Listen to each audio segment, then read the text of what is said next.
भारत पाकिस्तानमधील संघर्षादरम्यान सुरक्षेच्या कारणास्तव सिद्धिविनायक मंदिरामध्ये पूजा साहित्य घेऊन जाण्यास बंदी घालण्यात आलेली होती।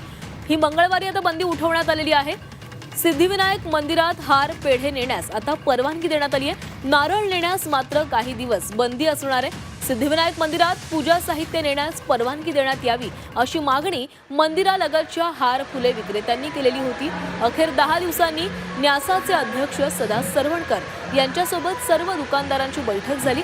बैठकीमध्ये अटी शर्ती ठेवून हार फुलं नेता येतील असे सांगण्यात आलेले आहे। शिवाय 2 ते 3 दिवसांनी मिठाई विकण्यास परवानगी दिलेली आहे। नारळ ही लवकरच मिळण्यास परवानगी मिळणार आहे अशी माहिती देण्यात आली।